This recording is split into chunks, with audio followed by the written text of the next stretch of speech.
Yo, what is going on YouTube? I am Germ here. So as you guys can see up on the screen today, we're going to be talking about the Fnatic and Mad Lions game. Right now, actually going on is the Team Liquid versus Evil Geniuses series. I was hoping to cover some of that and get ready for, the LCS lock-in finals tomorrow, but there have been so many delays. That stuff's taking so long. I don't know. We might just not get to that one until tomorrow. But this Fnatic Mad Lions game, the game of the week for the LEC Week 2, was an absolute banger, and there's definitely a ton of stuff to talk about here. Obviously, most importantly, are Mad Lions legit? Should Fnatic be panicking? Should they be worried? What's going on with them? What's going on with Mad? All the different players, all the different storylines. These are two, pretty interesting teams, but also teams that are both in interesting positions. They both obviously went to Worlds last year.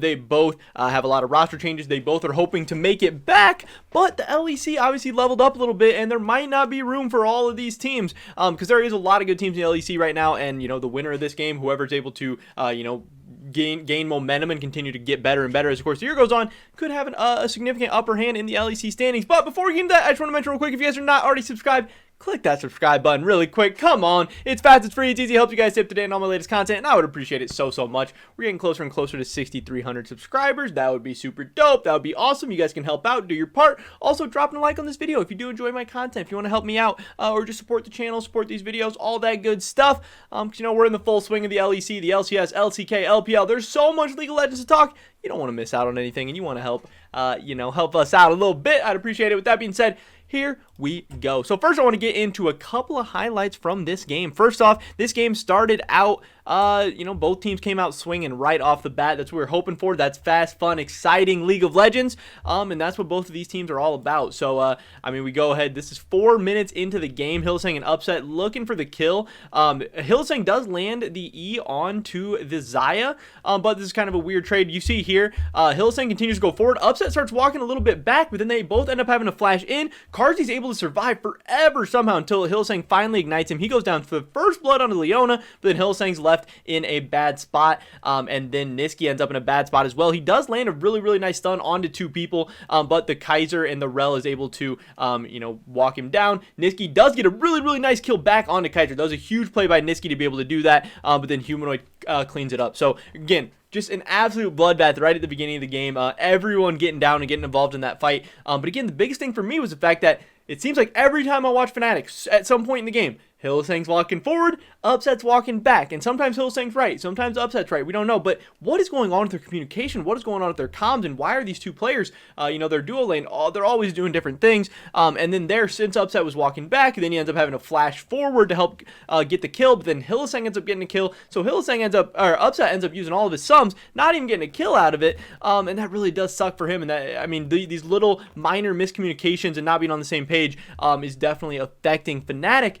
And then, after you see them blow all their sums, we then skip ahead to a couple minutes later, just 1 minute later, Hylissang going in again, but this time Aloya is there, ready for Hylissang to be getting a little antsy on that trigger finger, and then, he's just dead. He does extend this fight for a long time. Selfmade is starting to come down on the Evelynn, but it's like a level 5 Evelynn. She's not going to do anything. She doesn't really want to get mixed up in that anyway. So just stuff like that, where my main concern for Fnatic right now is the fact that, Hylissang, Bwipo, they're, inting at random times. A lot of Fnatic doesn't seem like they're on the same page. And it's, somewhat normal. They had a couple roster changes and stuff, but Mad Lions has 2 roster changes as well, and they don't look great either, but there was a lot of changes in the LEC, and I don't know, I just expect them to be looking a little bit better than this. And again, the LEC is really leveled up. You have G2 out there, you have Rogue, there are some really good teams out there, and only so many teams can go to Worlds, and only so many teams can make it to the finals. If you're Fnatic, you're this team with all this pedigree, history, everything, you don't want to be not making it to finals, competing for titles. It already sucks for them that G2 has kind of had their number, obviously, for the past couple of years and has been so dominant and stuff. You're going to let some other teams start passing you too? Like, I don't know. That's really not a great position to be in if you're Fnatic. So they really got to clean some of this stuff up, and they absolutely can. Their team is talented enough to do so, but, right now they have a lot of really inconsistent players, and they're almost never getting them all on the same page during the same game, and that can be a little bit bad. And then in that second clip where Aloya was there, Hylissang is so predictable. If I was a jungler, I would always be hovering that lane, because it just seems like Hylissang just gets so antsy that him and Upset are so focused on just trying to kill the bot lane, and that's what Hylissang even said in one of his interviews yesterday, that, man, if the jungler just hovers, Hylissang's gonna go in eventually, especially he didn't even have sums there, and you're gonna be able to clean him up for free. You know, it's just like the easiest bait in the world, where they didn't have vision down, and then obviously Hylissang, he sees someone, he has to Leona E forward, and then he's just dead, and you know, Fnatic just keeps kind of having these same issues. But fortunately for them, obviously they are a very, very talented team. They were able to battle back. They were able to honestly get in a position to win this game. They had Baron. They started pushing down the side lanes.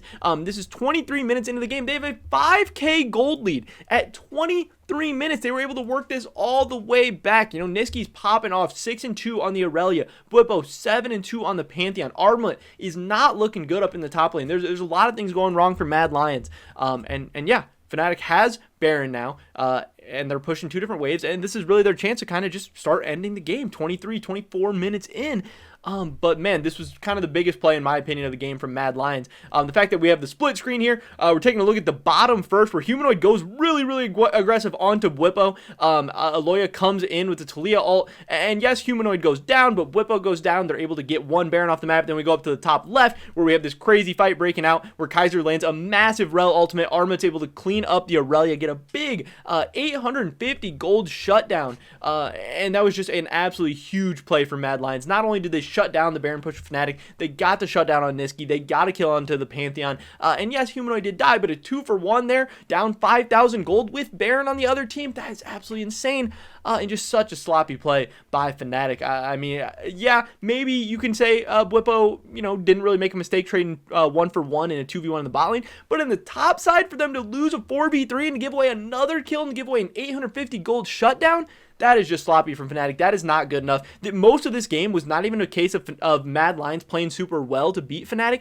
Honestly, a lot of this game was both of these teams playing pretty bad, but in the end, Fnatic just playing worse. And you know, if Mad Lions was this insane team this season and Fnatic just dropped a game to them, I wouldn't be as concerned or worried or upset or whatever about that. But the fact that Mad Lions hasn't looked great, and in my opinion, they didn't look great in this game. Again, Arma just played really, really weirdly bad. A lot of Mad Lions looked really sloppy. Carzzy did not have a good game at all.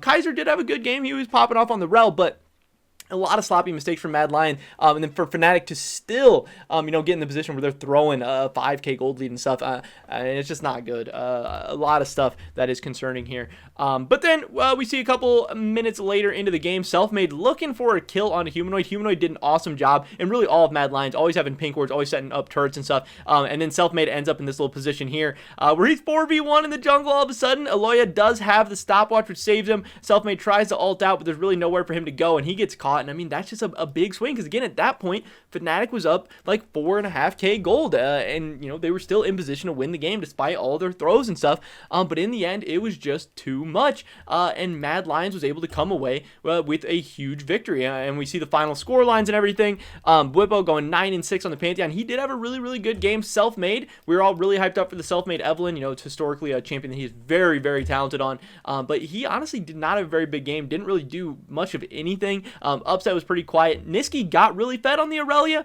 but then they just kind of gave that back as well. And then again, Hylissang, we saw some of his clips, 1-8-9 on the Leona.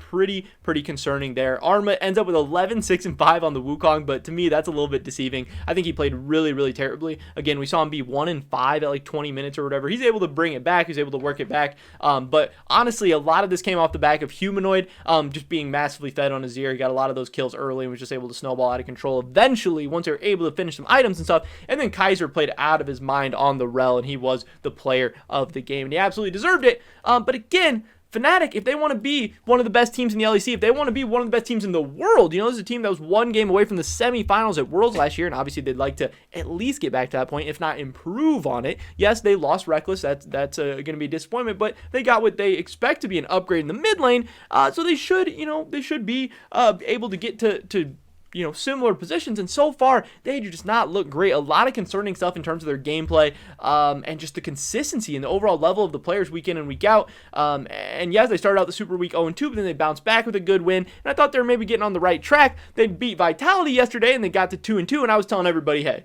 yes, they looked good against Vitality, but let's chill a little bit. Vitality sucks this year. Like, if we're being honest, Vitality has looked pretty terrible to start the season. So a win against Vitality, don't get overconfident, don't get cocky just yet. Let's see, let's see against Mad Lions. Mad Lions hasn't looked great either, but they're at least a step up in competition from Vitality. And, you know, again, they had a sloppy early game, but they still got in position where they should have won this game like 90-95% of the time, being up 5,000 goals at 20 minutes. And they just were not able to get it done, and that is really, really unfortunate for them. But again, a big win for Mad Lions as well. They're in the same position where they made it to Worlds last year, and they kind of got embarrassed getting knocked out so early. They want to prove some people wrong. They obviously made 2 roster changes that they hope to be upgrades as well. Mad Lions hasn't really hit their stride yet. I think Humanoid has kind of had a slow start to the season. Cardzy has not looked great either. Arma, in my opinion, has not really been working out in the top lane so far either. But if these guys can start to find their stride, Mad Lions can be a very, very scary team down the road as well. And again, that's what I'm talking about when we take a look at the LEC standings. The fact that, you know, Fnatic is tied for 5th now with SK and Misfits, and there's 4 teams ahead of them. Yes, you know, G2 is the super team that we expect to be there for sure. Rogue is the team who is looking the best in the LEC right now. They're looking great. I don't know if they're looking better than G2, but they're looking great, as good as anybody else. Mad Lions just beat Fnatic. They're ahead of them. Schalke, who Fnatic beat, but, you know, Schalke's coming off a big win from against G2. And all these teams are so talented. You know, Misfits didn't have a great week, but there's a chance that they're legit. There's a chance they're for real. And Fnatic's just kind of getting in this smush of teams that, you know, it's not where you want to be. You want to be, if you are one of the top teams, if you're one of the best teams, if you're one of the teams that's going to go to Worlds and have success and be internationally relevant, you want to be pulling away from these teams in the LEC. And again, we're just 5 games in. It's not the end of the world. It's not the biggest deal, but we're almost a third of the way through the season. In the end, spring split doesn't really matter that much. You have the whole course of the season. But again, Rogue is starting off the season so hot. G2, we know is going to be there. We know they're going to be good. And then this next group out of Schalke, Mad Lions, Fnatic, Misfits, there's only going to be one more spot at Worlds. Who's going to take it? We don't know. And if you're Fnatic, you know, you don't really want to be having those conversations. You don't want to be making it close, and you really don't want to be dropping games to other teams in this clump. Now, again, this Fnatic team is very, very talented. I still think they should be fine over the course of the season, but there's some other talented teams out there too. You know, I'm not hitting the panic button just yet, but, you know, Fnatic might be in a little trouble if they cannot clean some of these things up. Again, they have very, very talented players, but when you have this many coin flippy guys who you don't know what they're going to show up for day in and day out, it's hard to be a consistent team. It's hard to be a top level team. Yeah, you'll win some games here and there, but you know, how good are you really going to be? I don't know. I'm just a little bit worried for them. And it's just kind of frustrating to watch because I know they're better in this, but they're not showing it. And yes, all the fans are optimistic that, hey, you know, Fnatic usually sucks at the beginning of the year and they turn it on. Okay, well, that's not a good style. That, you know, just because they've done it before does not mean they can always do it. Because, again, I really do believe that the LEC kind of stepped up in competition this year. I think Fnatic maybe got a little bit worse in the offseason as well. But we'll have to see. But that is pretty much it for this video today, guys. Definitely drop a like if you enjoyed it. It helps me out so much with the YouTube algorithm, and I would appreciate it greatly. Leave a comment down below. What do you think about this whole situation? Do you think Mad Lions played well? Do you think Fnatic played bad? Do you think Fnatic should be panicking, be worried? Or do you think, you know, everything's good to go for that team? But subscribe to update on my latest content. Hopefully catch you guys in the next one. But until then, peace!